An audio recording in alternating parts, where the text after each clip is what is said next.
हर इंसान के जीवन में एक समय ऐसा आता है जब वो मेहनत करता है लेकिन बरकत नहीं टिकती। दिशा दिखती है लेकिन मंजिल हाथ में नहीं आती। शास्त्र कहते हैं कि कुछ तिथियां ऐसी होती हैं जब भाग्य के पीछे दौड़ा नहीं जाता, लेकिन वही जरूरी शक्ति यानी कि उस तिथि से रिलेटेड शक्ति को जगाना होता है। आज के वीडियो में मैं आपको वो बताने वाला हूँ जिसे जानकर शायद आपके मन में ये विचार आए कि जिस तिथि की मैं बात कर रहा हूँ वो तिथि सामान्य नहीं है, महस नवमी, जिसे ज्यादातर लोग एक सामान्य पर्व समझ लेते हैं।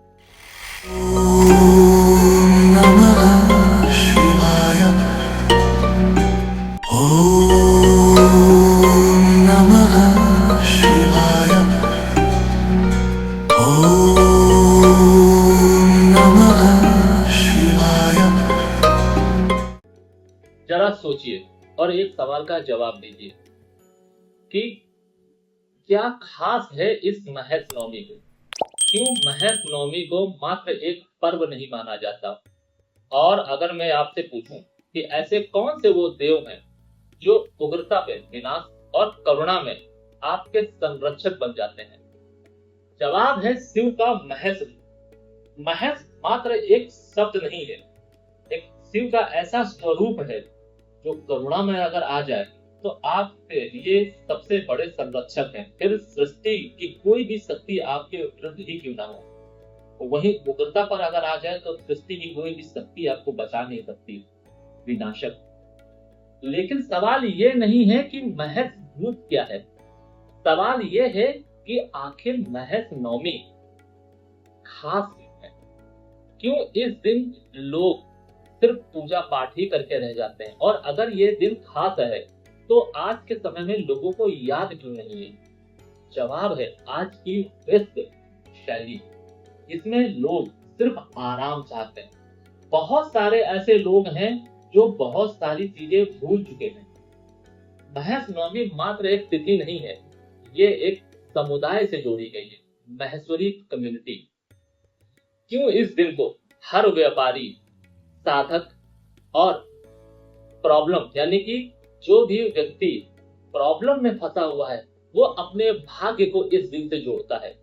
जिसको नहीं पता है वो भी जोड़ता है और जिसको पता है वो भी जोड़ता है। अब सवाल ये उठता है जिसको नहीं पता है वो कैसे जोड़ता है?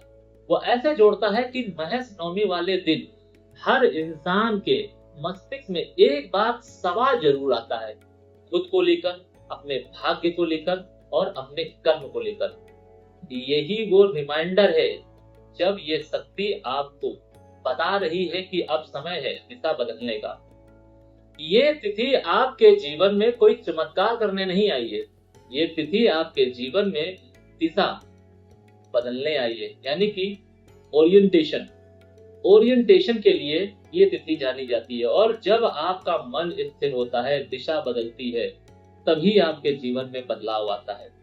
जरा सोचिए कि आज के समय में आप कोई भी एक कार्य कर रहे हैं, भूल जाइए उसमें आपको सफलता मिल रही है या असफलता मिल रही है। अगर सफलता मिल रही है तो हो सकता है उस कार्य को करने में आपको मजा नहीं आ रहा हो सकता है उस कार्य में आपके जीवन में आज के समय में इंथुसियाज्म ना हो। और अगर बात करें कि अगर उसमें आपको असफलता मिल रही है लेकिन फिर भी आप किए जा रहे हैं एक आस की तलाश में, एक सक्सेस की तलाश में, एक उम्मीद में, और वो उम्मीद ना तो आपको कुछ और करने दे रही है ना ये छोड़ने दे रही है, इसी को कहते हैं दिशा परिवर्तन। जब आपके जीवन में कुछ भी आपके नियंत्रण में ना हो और आपको ये समझ में ही ना आए कि क्या करना है और आप वो करते चले जा रहे हो जो आपको समझ में ही नहीं आ रहा है। क्यों? क्योंकि आपके पास और कोई विकल्प ही नहीं है। बस यही चीज महस नवमी बदलती है। Welcome celestial seekers to the cosmic journey where the stars align and destinies unfold. मैं यहाँ हूँ ताकि ब्रह्मांड के रहस्यों के माध्यम से आपको गाइड कर सकूं और ज्योतिष के ज्ञान से आगे का मार्ग प्रकाशित कर सकूं। कथा जो सीधे हृदय में उतरती है, एक कथा जो कहती है कि कुछ क्षत्रिय राजकुमार थे जो शिकार पे निकले हुए थे। रास्ते में वन में उन्हें एक तपस्वी मिलते हैं। और फिर क्या था? फिर शक्ति का मत कह लीजिए, अहंकार कह लीजिए या दुर्बुद्धि कह लीजिए, उसके वशीभूत होकर एक ऐसी गलती होती है जो शायद सामान्य समय में कोई सामान्य व्यक्ति नहीं करना चाहेगा, मगर वो गलती ही आगे चलकर उनके जीवन में सबसे बड़ा सबक बनती है। वो गलती ही उनके जीवन में एक दिशा ओरिएंटेशन का कार्य करती है। वो गलती ही उनके पूरे जीवन को बदल कर रख देती है पॉजिटिवली। कभी कभी जीवन या फिर ये समझिए कि कभी कभी डेस्टिनी हमें संकेत देती है कि अब समय है बदलाव का, जिसे हम कहते हैं ना, change is the law of life. वो क्यों कहा जाता है? वो इसीलिए कहा जाता है बदलाव हमारे लिए अति आवश्यक है। कंफर्ट जोन में अगर कोई चीज आ गई है तो समय है उसको तोड़ने का। उम्मीदें जब आपके जीवन में ज्यादा हो गई हैं तो समय है उसे तोड़ने का। और जब आप कुछ ऐसा कर चुके हैं जिसमें लगभग आपको महारत हासिल हो गई है तो समय है उसे छोड़ने का। अब हम बात कर रहे हैं कि जब भी आपके जीवन में कोई बड़ा बदलाव आने वाला होता है तो वो थोड़े थोड़े सिग्नल आते हैं, लेकिन क्या होता है 98 to 99% लोग इस इशारे को समझ नहीं पाते हैं। नतीजा ये होता है कि वो इशारे दिन पर दिन बदलते चले जाते हैं और भारी होते जाते हैं, और फिर वो आपके जीवन में एक बड़ा बदलाव के रूप में आते हैं। हो सकता है वो किसी वस्तु की हानि हो सकता है वो किसी व्यक्ति की हानि हो, वो किसी ऐसे रूप में आएगा जब आपका दिल और दिमाग दोनों पूरी तरीके से हिल चुका होगा। आपको लगेगा कि आपके जीवन में अब कुछ बचा नहीं है, सब कुछ शून्य में विलीन हो चुका है। लेकिन ये अंत नहीं है, यही तो आरंभ है, और यही आरंभ आपको करना है। महेश नवमी मात्र एक ऐसा दिन है जिस दिन आप अपने जीवन को एक नई दिशा दे सकते हैं। मैंने आपको बताया है कि हर एक तिथि के पीछे की एक कहानी है, और वही कहानी अगर आप समझ गए तिथियों के माध्यम से मेरी जुबानी, तो आप अपने जीवन को परिवर्तित कर पाएंगे। और अगर आप जीवन में फ्लेक्सिबल हैं परिवर्तन के लिए, फिर वो परिवर्तन चाहे धन को लेकर हो, रिश्तों को लेकर हो, या फिर आपके मन में कोई और गूढ़ रहस्य हो उसको लेकर, तो जीवन आपके लिए आसान हो जाएगा। क्यों? क्योंकि एक जैसी परिस्थिति हमेशा विनाश का कारण बनती है। अपने जीवन में बदलाव को जगह दीजिए, अपने जीवन में चुनौतियों को जगह दीजिए, ये आपको परिपक्व करेगी। और जब आप परिपक्व होंगे तब आप एक योद्धा बनकर बाहर आएंगे। जैसे क्षत्रिय धर्म कहता है लड़ना, ब्राह्मण धर्म कहता है सिखाना सीखना, और वैश्य धर्म कहता है धन अर्जित करना। उसी तरीके से मानव धर्म चुनौतियों से भरा हुआ है, और इन चुनौतियों से बचने के लिए हम दिन रात ईश्वर से प्रार्थना करते हैं कि हमारे जीवन में चुनौतियां ना आए।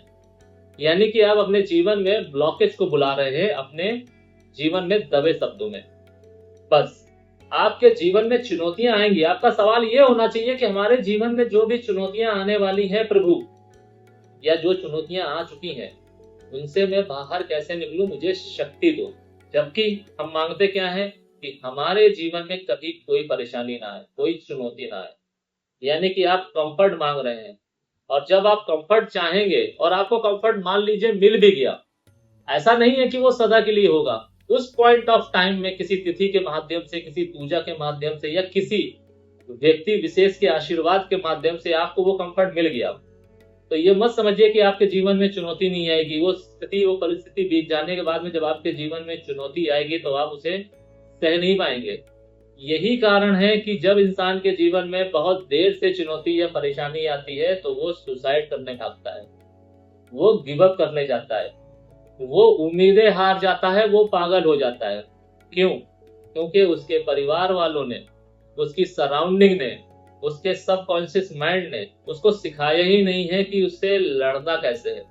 उसको स्वीकार करना नहीं आया है, उसको लड़ना नहीं आया है। क्योंकि जब आप चीजें स्वीकार करते हैं यानी कि आप खुद के खिलाफ खड़े होते हैं, खुद को पॉइंट आउट करते हैं, खुद की गलतियों को समझते हैं, तब आप एक योद्धा बनते हैं। सामने वाले से तो हर कोई लड़ सकता है, खुद से लड़िए, खुद की गलतियों को समझिए और अपने आप को दोषी बताइए। अकेले में बताइए और पब्लिकली बताइए कि मेरे अंदर ये कमी है, मेरे से ये गलती हुई है, तब आप असली योद्धा है। मुंह छुपाकर भागना और मुंह छुपाकर रहना में कोई भी बहादुरी का काम नहीं है और ये योद्धा नहीं करते हैं। अगर आप अपने आप को आज के समय में योद्धा मानते हैं तो योद्धा की तरह जीवन जीना सीखिए। महस नवमी वो पल है जिस दिन आप अपने जीवन में एक योद्धा की एंट्री करा सकते हैं। महस नवमी वो दिन है जिस दिन आप अपने जीवन को एक नई दिशा दे सकते हैं। अब हम बात करते हैं कि इस दिन ऐसे वो कौन से उपाय हैं जिसे अगर आप करेंगे तो आपके जीवन परिवर्तित हो सकता है। जैसा कि मैंने कहा कि कुछ तिथियां सिर्फ पर्व नहीं होती हैं, कुछ तिथियां कैलेंडर नहीं होती हैं, वो ऊर्जा की खिड़की होती है। उसी में से महस नवमी वो ऊर्जा की खिड़की है।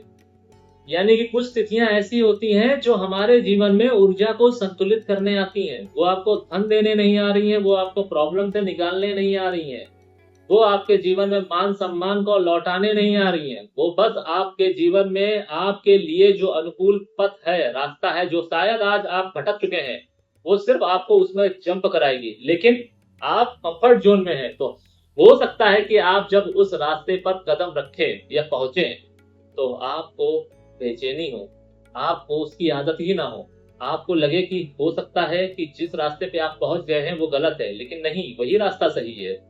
महस नवमी के दिन अद्भुत प्रयोग होते हैं और अद्भुत अनुभव किए जाते हैं लोगों के द्वारा। चलिए हम आपको बताते हैं कि इस दिन आपको कौन से उपाय करने हैं। पहले 3 तांत्रिक उपाय जिसे करके आपको इंस्टेंट एनर्जी फील होगी, इंस्टेंट बदलाव फील होगा। क्या करना है आपको इस दिन? इस दिन आपको धूप और अग्नि का प्रयोग करना है, यानी कि एक मिट्टी का पात्र लेना है और उसमें गूगल लेना है, थोड़े से लोबान लेना है, थोड़ा कपूर लेना है और 3 लौंग लेनी है। इसको लेके अपने घर में, पूरे घर में ये धुनी दिखानी है और उसके बाद अपने मेन गेट पर आके 3 बार क्लॉकवाइज इसे घुमाना है। 3 बार क्लॉकवाइज घुमाने के बाद में आपको 11 बार ओम महेश्वराय नमः मंत्र का जाप करना है और फिर उस धुनी को अपने घर के राइट साइड में रख देना है। यानी कि आप घर के अंदर की साइड में खड़े होंगे और आपका जो राइट साइड होगा वहां पर इस धुनी को रख देना है। अपने घर के मेन डोर के सामने थोड़ी देर के लिए बैठ जाना है, आंखें बंद कर और महेश, शिव के महेश स्वरूप का ध्यान लगाना है। ध्यान कितनी देर? जितनी देर आप लगा सकते हैं, 2 मिनट, 20 मिनट, 2 घंटे, बस महेश के स्वरूप में डूब जाना है। ये क्या करेगा? ये आपके घर की ऊर्जा को संतुलित करेगा। जो लोग अपने घर का वास्तु नहीं करा सकते हैं और उनके घर में एनर्जी का डिसबैलेंस है, उनके लिए ये उपाय रामबाण है। इसके अलावा जिन लोगों के घर में तालमेल नहीं बैठता है, उनके लिए भी ये उपाय रामबाण है। इसके अलावा अगर आपके घर में कोई व्यक्ति दिशा से भटक गया है, उसको भटकन को दूर करने के आपको रास्ते मिलेंगे। मैं ये नहीं कह रहा हूं उसकी भटकन दूर हो जाएगी, उसकी भटकन दूर करने के अदर उपाय हैं, लेकिन यहाँ पर आपको उसके रास्ते मिलेंगे जिसको अगर आपने ग्रैब कर लिया तो उसकी भटकन दूर हो सकती है। इसके अलावा अगर आपके जीवन में आपकी जीवन 2 राहें पे खड़ा है तो वो 2 राहों से बच सकते हैं आप। यानी कि ये उपाय मात्र एक उपाय नहीं है, जीवन को परिवर्तित करने की एक कुंजी है, जिसे अगर आपने जाने दिया तो आपको 1 साल का इंतजार करना पड़ सकता है। और आज के समय में, या मैं ये कहूं कि हमेशा से ये बात कही गई है कि समय बहुत कीमती है, समय बहुत बलवान है। हो सकता है अगले साल आते आते आप बहुत कुछ खो चुके हो, इसीलिए देर मत कीजिए, बहुत सरल उपाय है, इसे करने की कोशिश कीजिए। और ध्यान रखिएगा कि ये जो उपाय मैंने आपको बताया है, ये उपाय आपको संध्या कालीन करना है। दूसरे उपाय के रूप में आपको एक तांबे का पात्र लेना है, उसमें जल डालना है, 3 बेलपत्र डालने हैं, सफेद पुष्प डालने हैं और शिव का अभिषेक करना है। और उसके बाद अभिषेक करने के तुरंत बाद आपको शिव का मंत्र पढ़ना है, यानी कि आपको महामृत्युंजय मंत्र का जाप करना है 21 बार। ध्यान रखिए कि ये जब जाप आप कर रहे होंगे, आपका ध्यान सिर्फ शिव की ओर ही होना चाहिए। शिव के किसी भी रूप को आप अपने हृदय में धारण कीजिए और ये जाप कीजिए 21 बार। इससे क्या होगा? इससे आपका जो सबकॉन्शियस क्लटर है वो दूर होगा। आप अगर दिशा से भटक गए होंगे, उससे आपको राहत मिलेगी और आपके द्वारा अगर कोई गलती हुई होगी तो वो गलती आपको रियलाइज होगी, जो भविष्य में जल्द ही आपके जीवन में अगर कोई प्रॉब्लम बनकर आने वाली होगी तो वो आपको विजुलाइज होगी, वो आपको रिमाइंड होगी। और अगर ऐसा होता है तो आपको उसको सही करने का प्रयास करना है। तीसरा उपाय, तीसरे उपाय के रूप में आपको क्या करना है? तीसरा उपाय, आपको रात्रि के बाद या सुबह ब्रह्म मुहूर्त में आपको एक दिया प्रज्वलित करना है, घी का दिया प्रज्वलित करना है और उस दिए की लौ को ध्यान पूर्वक देखना है 11 मिनट तक, और अपने मन में एक विचार रखना है, यानी कि हृदय में शिव के महस स्वरूप को धारण करना है और बोलना है मन में कि हे शिव, आज मैं कौन सी चीज ऐसी छोड़, शिव की आज्ञा से आपको कोई चीज छोड़नी है। अब विचार इस बात पे करते हैं कि आपको छोड़ना क्या है। आपको 11 मिनट का ध्यान लगाना है और मन में ये थॉट रखना है कि हे शिव, मुझे क्या छोड़ना चाहिए। अब क्या छोड़ना चाहिए वो आपको इस 11 मिनट में ही पता चल जाएगा, अगर आपका ध्यान सही है। और अगर आपको पता चल जाता है और आप उसे छोड़ देते हैं तो अगले 1 साल में आपका जीवन परिवर्तित हो जाएगा, यानी कि शिव ने आपको स्वीकारा है।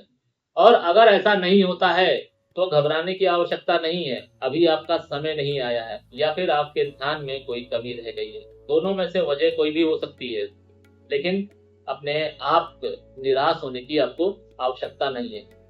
अब मैं आपको वो उपाय बताता हूँ जो सामान्य व्यक्ति सामान्य रूप से कर सकते हैं। इस दिन आपको सफेद वस्तु का दान करना है, यानी कि दूध, दही, चीनी, चावल, इनमें से कोई भी वस्तु का आप दान कर सकते हैं। अगर आप इसका दान करेंगे तो आपके जीवन में चंद्रमा आपके साथ अलाइन होगा, और जब चंद्रमा आपके साथ अलाइन होगा तो आपके डिसीजन सही जाएंगे। जैसा कि मैंने आपको बताया है पिछले वीडियो के भी माध्यम से कि डिसीजन जब आपके सही जाते हैं तो आपके जीवन में ग्रोथ आती है, आपके जीवन में हार्मनी आती है। इसलिए चंद्रमा को कभी भी अंडर एस्टिमेट करने की कोशिश मत कीजिएगा, क्योंकि चंद्रमा एकमात्र ऐसा ग्रह है जो ग्रहों की रानी कहा जाता है, और यह रानी सामान्य नहीं है, यह आपके जीवन में बहुत बड़ा रोल अदा करती है। इसलिए चंद्रमा को भूलने की आवश्यकता नहीं है। ध्यान रखिए कि महस सिर्फ एक नाम नहीं है। महस को अगर आपको समझना है तो इसको ऐसे समझिए कि मुक्ति, मंथन जब जुड़ते हैं तब बनते हैं महस और मौन, यानी कि जब भीतर का शोर जागता है तब मौन एक्टिवेट होता है। जब आप किसी को ढूंढ रहे हो, कुछ ऐसा जो खो गया है, तब एक्टिवेट होता है मुक्ति और मंथन। मुक्ति और मंथन और मौन, ये तीनों का समावेश कहलाता है महस। और यही महस हमें महस नवमी के रूप में हमारे जीवन में दिशा बदलने का कार्य करते हैं।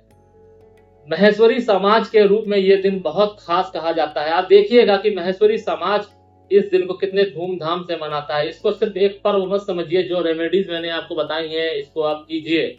इसके अलावा आपने देखा होगा कि महेश्वरी समाज के अंदर कितना धैर्य पाया जाता है। जिस भी महेश्वरी व्यक्ति के अंदर, यानी कि जो भी महेश्वरी समाज के लोग हैं, जहां पर धैर्य नहीं है वो लोग कभी भी सरसट नहीं दिखाई देंगे, लेकिन इनके अंदर प्रायः धैर्य दिखाई देता है, मौन दिखाई देता है, मंथन दिखाई देता है, क्योंकि ये इनको आशीर्वाद के रूप से मिला हुआ है।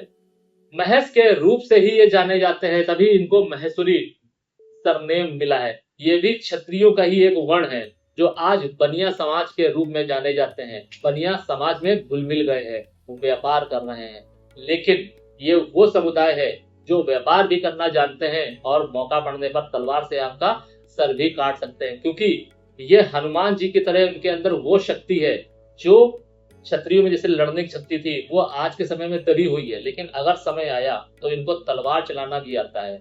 इसीलिए अगर आप महस की, यानी कि शिव के महस स्वरूप को हल्का समझ रहे हैं तो आप बेवकूफी कर रहे हैं। इस तरीके से क्षत्रियों के उस वर्ग को भगवान शिव ने, या फिर मैं ये कहूं भगवान शिव के महस रूप ने उनको परिवर्तित किया था और उनको अपना नाम दिया था। आप भी इनका नाम लीजिए, इनका स्वरूप को एडमायर कीजिए और अपने जीवन को परिवर्तित कीजिए, क्योंकि कुछ भी सामान्य नहीं होता है जीवन में। जो भी आपके होने वाला है या हो रहा है वो कोई ना कोई एक हिडन मैसेज है, या अगर आप सही कार्य कर रहे हैं तो वो एप्रिसिएशन है, और अगर आप गलत कार्य कर रहे हैं तो एक ये चेतना है। आपको अगर चेतना समझ में आ रही है और आप चेत रहे हैं तो आप दिशा बदल लेंगे। लेकिन आज के समय में जैसा कि मैंने कहा, कई लोगों को मैं बताता रहता हूँ कि चंद्रमा खराब करके बैठे हैं। जब चंद्रमा खराब करके बैठोगे तो कहाँ से चेतोगे? चीजें आएंगी और चली जाएंगी। आपको खुद की कभी गलती दिखाई नहीं देगी। आपको कभी भी खुद को गलत आप कह नहीं पाओगे। आप क्या करोगे? आप भागोगे, आप खुद को स्मार्ट समझोगे और बस आप अपने पतन की ओर बढ़ रहे हो। ध्यान रखिए कि पतन सिर्फ आपके विचारों का नहीं होगा, पतन सिर्फ आपका नहीं होगा।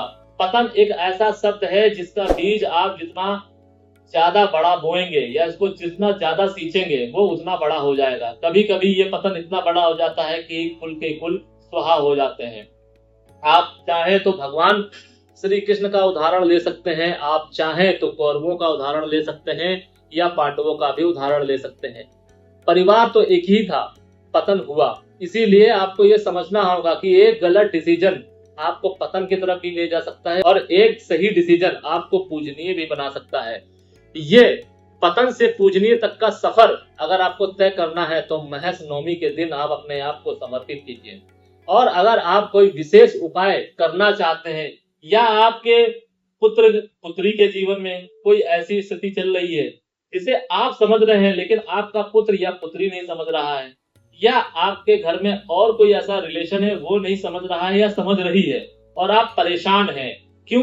क्योंकि जो आप देख पा रहे हैं, जो आप कैलकुलेट कर पा रहे हैं, वो सामने वाले को दिखाई नहीं दे रहा है। अब वजह कुछ भी हो सकती है, अहंकार हो सकता है, शक्ति का मद हो सकता है, या फिर धन का लोभ हो सकता है, नशा किसी भी चीज का हो।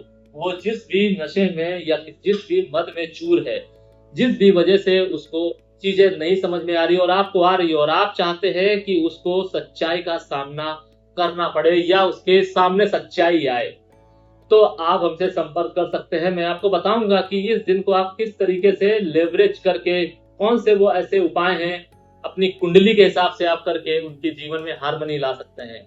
शांत होकर बैठने की आवश्यकता नहीं है। इस समय आपको आवश्यकता है कदम उठाने की। ये समय है एक निर्णय का। आप सोचेंगे तो ये समय निकल जाएगा और अगर समय निकल गया तो आपके हाथ में सिर्फ अफसोस आएगा।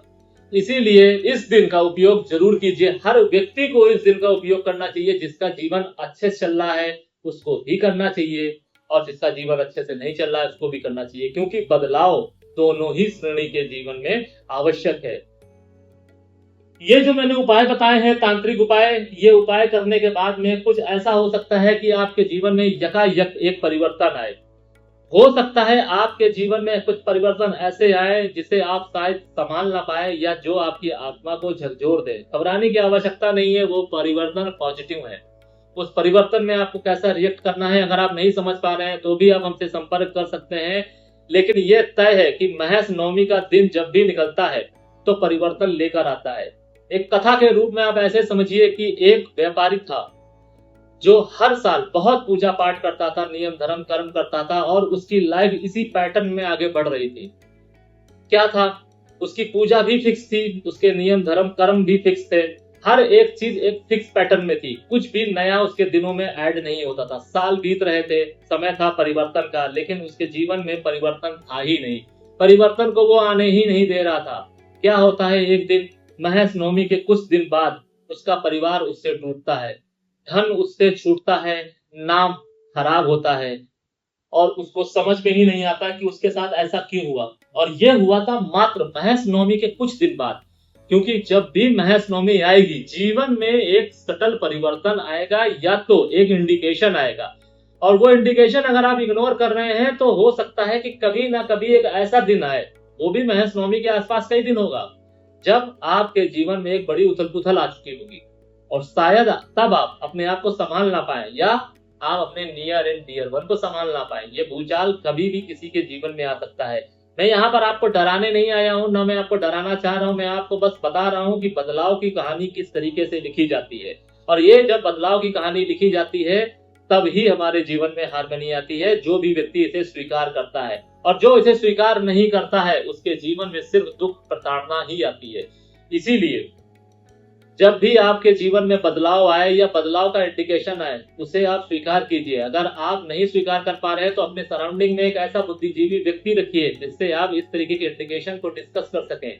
क्यों आज के समय में भी जो भी बुद्धिजीवी लोग हैं वो अपने साथ एक एस्ट्रोलॉजर रखते हैं। क्यों? आज के समय भी ऐसे लोग हैं जो अपने साथ एक सलाहकार रखते हैं।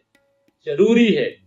क्यों जरूरी है? क्योंकि हमारी जीवन जो है वो एक पैटर्न में आगे भागता है। आपका जो एस्ट्रोलॉजर है, आपका जो सलाहकार है, वो बिना बायस होकर चीजों को देखता है, वो ग्रहों के अलाइनमेंट के साथ देखता है, तो वो समाज की साइकोलॉजी के अकॉर्डिंग आपको बताता है या बताती है, तभी आपके जीवन में हार्मनी आती है।